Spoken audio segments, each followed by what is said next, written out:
ایک گھر میں پیدا ہونے والے اور ایک دسترخوان پر پلنے والے ایک جیسا ذائقہ، ایک جیسی فطرت نہیں رکھتے۔ غصہ کیوں آتا ہے؟ غصہ اس لیے آتا ہے کہ آپ اس انسان کی تربیت اپنے مزاج میں کرنا چاہتے ہیں، حالانکہ ہر انسان اپنا مزاج رکھتا ہے۔ انسان مال جمع کرتا ہے، اس کے بینک بھرے رہتے ہیں اور دل خالی رہتا ہے۔ اچھی صورت دل کو متاثر کرتی ہے، جبکہ اچھی سیرت روح کو۔ لوگ سمجھتے ہیں کہ بت صرف پتھر کی مورتی کا نام ہے، لیکن ہر وہ چیز جو آپ کے دل میں اللہ تعالیٰ سے زیادہ اہمیت اختیار کر جائے وہی آپ کا بت ہے۔ بدنیتی کی فوری سزا خوف ہے۔ خوف دراصل بری نیت کی تخلیق ہے۔ جو انسان اپنی نگاہ میں معتبر نہیں، وہ کسی سے اعتبار کی امید نہیں کر سکتا۔ اللہ جن پر مہربان ہوتا ہے ان کے حوصلے بڑھا دیتا ہے، برداشت بڑھا دیتا ہے، تکلیفیں کم ہو جاتی ہیں۔ زندگی کے جواز تلاش نہیں کیے جاتے، صرف زندہ رہا جاتا ہے۔ زندگی گزارتے چلے جاؤ، جواز مل جائے گا۔ جب موت سے پہلے موت کا مقام سمجھ میں آ جائے تو موت کے بعد ملنے والے انعام موت سے پہلے ملنا شروع ہو جاتے ہیں۔ یہ ممکن ہے کہ تمہاری بہت ساری محنتیں ضائع ہو جائیں، لیکن یہ نہیں ہو سکتا کہ بغیر محنت کے آپ کو ملنا شروع ہو جائے۔ سوچنے والا ذہن اور محسوس کرنے والا دل نصیب والوں کو عطا ہوتے ہیں۔ کوئی ایک چہرہ باقی چہروں سے الگ اور نمایاں نظر آنا شروع ہو جائے تو سمجھو کہ محبت کا خطرہ ہے۔ جب کوئی سزا دینے والا نہ ہو تو ضمیر سزا دیتا ہے۔ جو انسان حال پر مطمئن نہیں، وہ مستقبل پر بھی مطمئن نہیں ہوگا۔ اطمینان حالات کا نام نہیں، یہ روح کی ایک حالت کا نام ہے۔ مطمئن آدمی نہ شکایت کرتا ہے نہ تقاضا۔ جس پر رحمت ہو وہی رحمت مانگتا ہے۔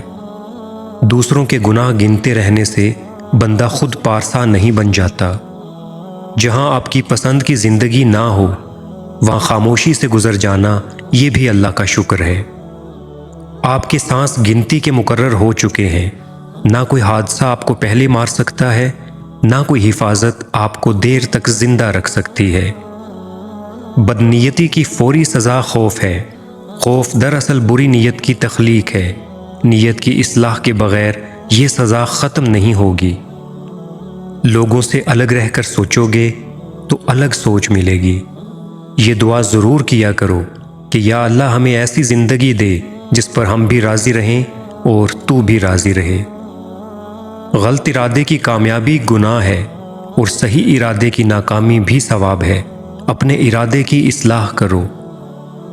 اللہ کو ماننا چاہیے، اللہ کو جاننا مشکل ہے۔ ہمارے ذمے تسلیم ہے، تحقیق نہیں۔ تحقیق دنیا کی کرو اور تسلیم اللہ کی۔ کہیں ایسا نہ ہو کہ ہم دنیا کو تو تسلیم کر لیں اور اللہ کی تحقیق کرنا شروع کر دیں۔ یہاں جو کچھ ہے وہ یہیں رہے گا، لیکن یہاں کی چیزوں کو اپنا کہنے والا یہاں نہیں رہے گا۔ اگر کسی کے دل کی خوشی آپ سے وابستہ ہے تو آپ کا وجود قابل رشک ہے۔ بس تم ہمت نہ ہارنا، خود کو اکیلا نہ سمجھنا۔ اللہ تمہارے ساتھ ہے، وہ تمہاری زندگی سے سارے غم، مشکلیں، تکلیفیں ایسے نکال دے گا تم حیران رہ جاؤ گے انشاءاللہ۔ طاقت جو ہے عاجزی چھین لیتی ہے۔ عاجزی چھن جائے تو انسان انسان نہیں رہتا۔ عبادت وہاں نہیں پہنچاتی جہاں غم پہنچاتا ہے۔ خود آپ کسی کی تابع داری نہیں کرتے اور چاہتے یہ ہیں کہ ہر کوئی تابع دار ہو، تو یہ گمراہی ہے۔ سکون آپ کی ذات سے باہر کسی جگہ کا نام نہیں، بلکہ اسی جگہ کے اندر خوش رہنے کا نام ہے۔ خاموشی گفتگو کا حسن ہے۔ تم نے مکان بنایا اور اس میں رہنے کا وقت نہیں تمہارے پاس۔ تم نے خوشی حاصل کرنے کے لیے دل بیچ دیا۔ اب خوشی کیسے محسوس کرو گے؟ تمہارے پاس آسانیاں ہیں لیکن دل ہی نہیں۔ انسان بے بس ہے، بے بسی یہ ہے کہ وہ انسان ہے۔ آپ اللہ کی باتوں کو مانتے جائیں، ورنہ اعتراض کرو گے تو محروم ہو جاؤ گے۔ اعتراض شیطان کا مقام ہے۔ تنکے کو بھی حقیر نہ سمجھو، ورنہ تمہاری آنکھ میں پڑ جائے گا۔ جو نماز نہیں پڑھتا وہ سکون کا مطلب نہیں جانتا۔ رفاقتوں کے فیض اعتماد سے ہیں۔ بد اعتماد انسان نہ کسی کا رفیق ہوتا ہے، نہ اس کا کوئی حبیب ہوتا ہے۔ خوش نصیب ہیں وہ جو اللہ کی رضا میں راضی ہوتے ہیں۔ اللہ کو ثابت کرنے والا بھی اتنا ہی جھوٹا ہے جتنا اللہ کو نہ ثابت کرنے والا، کیونکہ اللہ ثابت کرنے سے ثابت نہیں ہوتا بلکہ ماننے سے ثابت ہوتا ہے۔ پسند کو چھوڑنا بڑا مشکل ہوتا ہے اور ناپسند کو قبول کرنا بڑا مشکل، اور یہ کر جانا اللہ کے بڑے شکر کا مقام ہے۔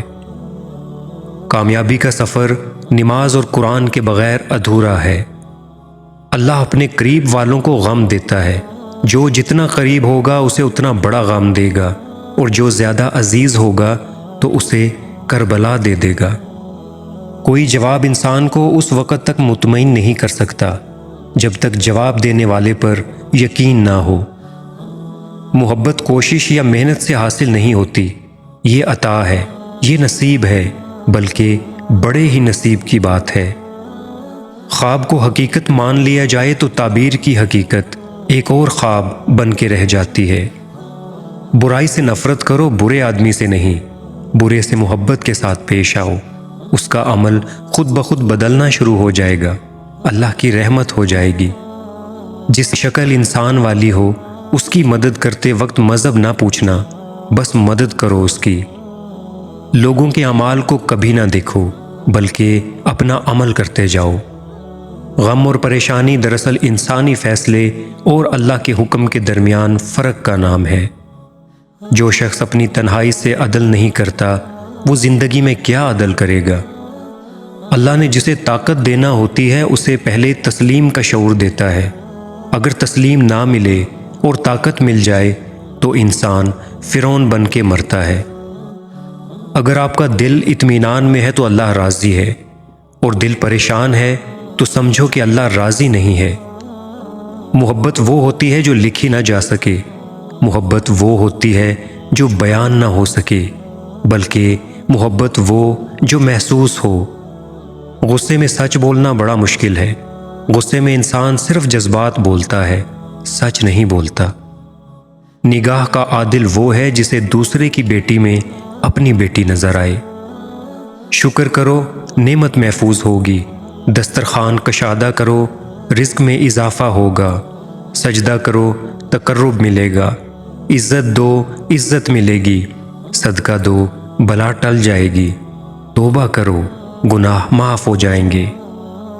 جب انسان ماں باپ کا خیال رکھنے والا بن جائے تو پھر اس کو دعا مل جاتی ہے۔ جب کوئی کام تمہاری مرضی کے مطابق ہو جائے تو شکر ادا کرو کہ اللہ نے تمہاری مرضی کو اتنی اہمیت دی، اور اگر تمہاری مرضی کے خلاف ہو تو اور زیادہ شکر ادا کرو کہ اب وہ اللہ کی مرضی سے ہوگا جو ہماری مرضی سے بہتر اور بہت افضل ہے۔ ایک دن تمہارے ہی اعمال تم سے ملنے آئیں گے، بس پھر حیران نہ ہونا۔